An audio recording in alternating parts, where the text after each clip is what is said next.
Hurry up and wait. It seemed that even a space-age empire like the Imperium hadn't quite managed to get around that one universal truth of military service. After nearly 2 days of frantic hustle and bustle, as the regiment's many supplies and vehicles were loaded onto their transport, the Terran First had been left with little to do but sit on their thumbs as a result of some bureaucratic nonsense that was keeping the gentle river grounded. "Right again, Marines!" a Sholvanti NCO called out to the Marines, who were currently running combat drills in the ship's massive hangar. From his vantage point on one of the gantries, the whole thing looked like a giant game of laser tag to Jason, which might have sounded fun if it weren't for his knowledge that the Marines below him had been running the same scenario for the last 5 hours. "Not tempted to join in?" a voice asked from his right. He glanced over to see Grem striding up to him, and deliberately resisted the urge to frown. While he hadn't had many interactions with the Sholvanti XO captain, they had almost all been universally negative, at least in those few instances where the woman had deigned to notice his presence. "Not really, ma'am," he shrugged. "Besides, it's not like I could walk up and just be asked to be slotted into the formation." The black-haired woman eyed him oddly, head twitching minutely to the side. "You could, if you so choose. They would be honoured to train with the champion." Jason chuckled humorlessly. Even if the third part was news to him, another part of this strange alien role he found himself in, he somehow doubted the second part of that statement was true. Or maybe it is, he pondered, as he glanced down at the very many young faces down below him.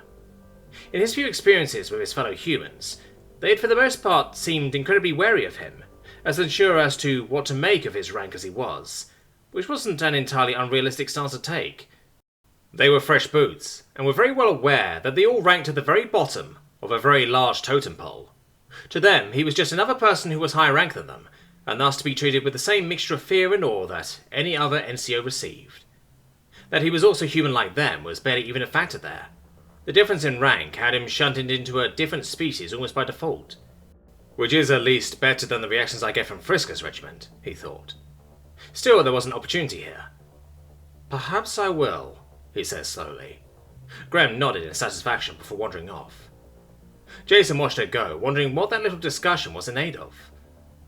I had to keep my eye on that one. It was only through long practice with Yarrow that Jason didn't jump out of his skin.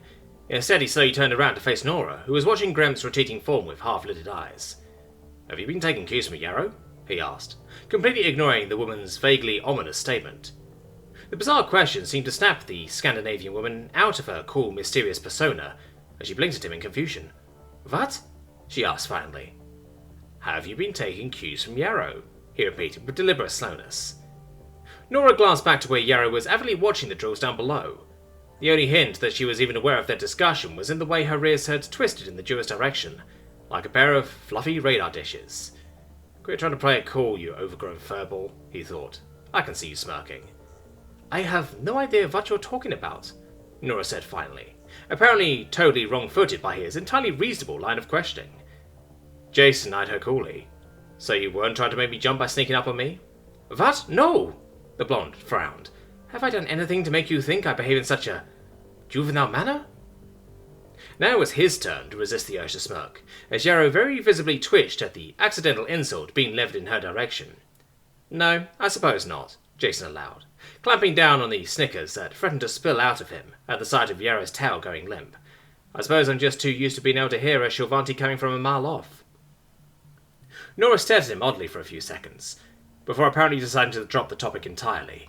"Anyway," she coughed, "as I was saying, you should really keep an eye on that one." "Grem?"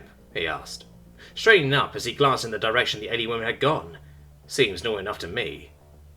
Sexist, dismissive of aliens, assured of her own superiority. The ponytailed woman was pretty much a poster child for what he'd come to expect from most officers of noble origin. Sure, he'd encountered plenty of exceptions to that rule, but by and large, most of the officers he'd met in his time at the capital had been cut from the same mould as Grem. Nora shook her head. "Are you blind? She was clearly scoping you out." Jason stared at his fellow human. Grem, scoping me out? A human?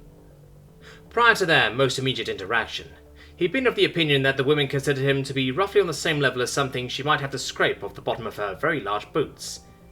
Nora shrugged. "You never heard of little boys pulling the pigtails of the girls they like?" "She's hardly yanking on my hair," he said, reaching up to touch his short-cropped hair, or lack thereof. "No, she's just poking the garoof at every opportunity she gets," Yrrol opined, without looking up from her vigil. Jason stared at the other woman in betrayal. "Are you too, Yrrol?" The Rikiri chuffed, turning to stare back at him. "I can clearly recall a similar circumstance back on Guruthu. It involved the young huntress and the young male of a neighbouring park. She and her sisters pestered the male at every opportunity." "And how did it end?" Nora asked, leaning on the nearby wall. "His sisters tore 7 shades of fur from my form after just a few days." Yrrol gave the Rikiri approximation of a shrug. "At which point they gave me strict instructions to remain as far away from the young man as possible." Jason smiled at the thought. Apparently Yrrol wasn't always the classy young woman he knew. It seemed she used to be a little tomboy, or just a regular girl by the standards of just about every race outside of humanity. He shook his head, dismissing the thought. "Well, even if that was what was happening with Grem, which it isn't, I'm a bit lacking in hypothetical older sisters to lay the smackdown on our superior officer." Nor did he think such a hypothetical would end well for said hypothetical human women. "Which is why I told you to be wary of her," Nora reiterated. "Because she's going to keep coming around." Behind the Scandinavian, Yrrol nodded along in agreement. All right. I'll keep that in mind," he finally said, raising his hands in defeat. Though he hardly saw what the issue was. Alright, another Shilvanti was, possibly, gunning to get into his pants. Nothing new there. The only difference here was that she was apparently going about it in the most ass-backwards and juvenile way possible, and there was no chance he was going to fall for that. He was about to say as much when the ship's intercom rang out. "All crew report to duty stations. All passengers report to designated locations. Liftoff will commence in 15 minutes. Yes, I promise I'll be fine," Jason repeated, for what felt like the 100th time into his headset. He hadn't been too surprised to receive a last-minute datanet call from his harem back home. Communication with Shield was still possible while the Gentle River waited in orbit, and that would remain the case until they jumped a phase, at which point the only means of communication would be via messenger ship.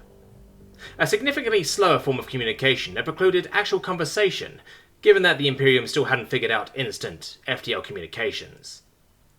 So the short window between takeoff and phase was the last chance for a lot of people to talk to their loved ones planetside, before they were cut off by a few thousand light years of space. Of course, Jason was reasonably sure that a good 90% of the regiment didn't have any loved ones on the planet, so he had the public comm terminals pretty much to himself. He imagined a few of the NCOs might have been present, but they were, by and large, stuck running herd in a regiment that was predominantly composed of fresh faces. "Yes, Raisha, I promise, Raisha. No intentional heroics this time," he frowned. "No accidental heroics either," he paused. "Yes, Colonel, I got your pictures. Yes, they were very nice. No, nice does not mean bad. I don't care what the internet says a guy means by nice. Nice means nice, not bad or small." Christ, sometimes he didn't know why he was humouring her, especially given that this was effectively the equivalent of a guy sending his girl a dick pic and then demanding compliments. He glanced at his watch. "Look, I've got to go. I've got to attend a command meeting in a few minutes. Just focus on your training, and I promise I'll be back before you know it." The operation was slated to take 3 months at most, but even he wasn't fool enough to come out and say it. That was tempting Murphy too much, even for his tastes. Well, if it isn't the Imperium's newest pet. He sighed, but kept his eye on the screen in front of him. "Yeah, I'll see you soon." His bit said, he turned off the long-range communicator, and turned around. "Meritorious Corporal Kincaid," Jason said finally, turning around to face a man who was built like a brick shithouse, and had a face that had seen perhaps one too many bar fights. "I must say I'm surprised to see you down here." For one thing, he found it hard to believe anyone would want to talk to the guy, let alone pay the incredible premiums required for just a few minutes' use of the public comm terminals. Of course, it was equally possible the guy himself was paying to inflict himself on some poor women, or women back on Chill, he thought, as the swarthy man sauntered over to a comm terminal and took a seat. Because all the insufferableness in the world is secondary to the fact that the dude's got a dick in most of their minds. Of course, he knew he was taking some splash damage from that thought, because he was a prime example of that trope in action, because Lord knew he couldn't think of any other reason he'd somehow attracted a harem. "Gotta call my girls back and chill," Kincaid grinned nastily. "Let them know we're through now that I'm shipping out." "Yet you chose to wait until you were on the ship before making that call?" Jason noted. Scared they might take your parting the wrong way? The other man's expression twisted into a scowl, his ego no doubt pricked by the insinuation that he'd be afraid of a bunch of women, or Shorvanti. To be honest, Jason had no idea if the man had issues with aliens or women, or both. Watch yourself, boy, Kincaid growled. Just didn't want to have to deal with a bunch of waterworks when they realized me and my magic dick are floating away. Not that the man's distaste for aliens had apparently stopped him from making use of his exoticism to sleep with a bunch of them. Which really led to the root cause of Jason's distaste for the man, ignoring the man's own distaste for him. He was a bit of a hypocrite. I'm surprised you have the time, the engineer noted. The NCOs have the rest of the regiment running ragged. Kit checks, drills, all that jazz. Bullshit, Kincaid said absently, as he typed his con code into the machine. Our captain knows better than to waste a real soldier's time with that crap. Despite himself, Jason could well believe that was the case, if less crudely put. In her meetings with Clef, the tank captain had made it clear that she was giving her company a loose leash. She didn't really have a choice, to be honest.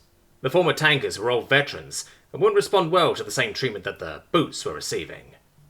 Something the predominantly surly group had actually responded well to, according to the woman, though not without a few notable exceptions. Like Kincaid, who seemed to have come to the conclusion that the special treatment made him, well, special. Untouchable. Too valuable to be tripped up over small shit.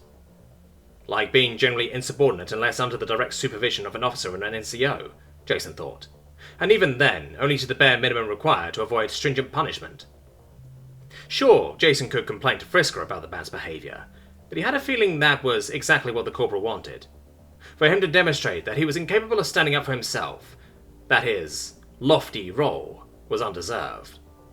Which admittedly wasn't an entirely incorrect interpretation of the engineer's current circumstances, but Jason would be damned if he wouldn't admit as much to the asshole. Especially when Kincaid was here just like him, serving the Imperial military. The hypocrite. Because while he could respect a man that stood true to his principles, someone who preached one thing and did another got right in his grill. So the two of them hated each other. I might have thought you'd have appreciated an opportunity to brush up on the basics, Jason said casually. Kincaid glared at him. Listen here, boy. I was a captain in the US military for 5 years before those perp cunts showed up. I fought them. I lost good friends doing so. In a real war, not the pissing little firefight that had all those dumb fuck boots licking your boots. The man took a breath, as if calming himself. So if you think those green as grass perp officers have anything to teach me and my boys about soldiering, you've got another thing coming. Jason shrugged, nonplussed. It wasn't anything he hadn't heard before, from the man himself or others in the tank company. Hell, what do you think me and my people are here? Kincaid continued, a hint of smugness gracing his features. To teach these Imperial assholes how to be real soldiers, because I tell you now, these alien cunts haven't the faintest idea how to use real armor. Jason glanced up to see Yrrol poking her head into the room. Apparently she'd heard the slightly raised voices, and came to investigate. As her role demanded. Of course, Kincaid didn't see it that way. Look at that, the femdog has come to pick up the lapdog, he chuckled. Run along now, champion. I've got better shit to do than spend what few minutes of peace I get each day staring at your ugly traitorous mug. He turned back to the comcode. Like cutting loose a pile of alien tail. Jason felt his knuckles whiten, as irritation ran through him, even as a hint of a flush reached his cheeks. What annoyed him more than the man's words were the way, in that some way, they resonated with him, which never used to be a problem. He'd long accepted that he was part of the Imperium. Trying to resist that was pointless. So why did Kincaid's words sting so much? He stood up, pushing back his seat with just a little more force than was strictly necessary. Well, I won't want to waste any more of your precious time, meritorious corporal. He turned to walk out of the room, only to stop, unable to keep himself from making a parting shot. Though for all that you needle me for working with the Imperium, I can't help but notice you're here too, working with the enemy.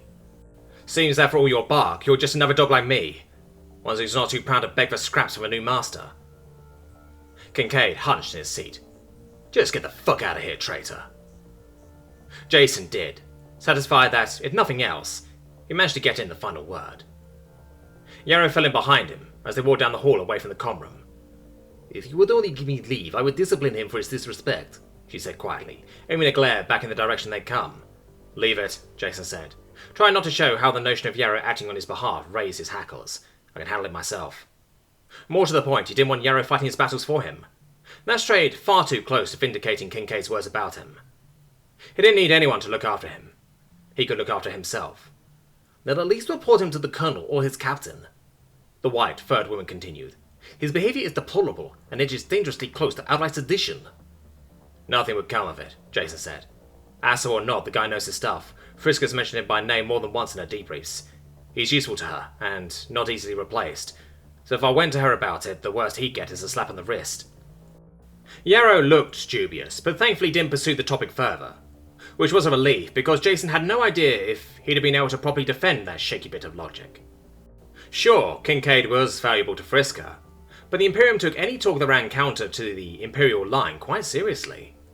For all that the guy might get away with a slap on the wrist, it was also possible that something significantly worse might come of it, especially if a member of the Interior butted their nose into it, which would leave him a significantly worse situation, because while Kincaid was considered an asshole, even by his fellow tankers, from what he'd overheard, he was still a tanker, which meant he was their asshole. And if Jason was the cause of something happening to the guy, well, while the tank company might not have any official means of getting back at him, he had no doubt it would end poorly.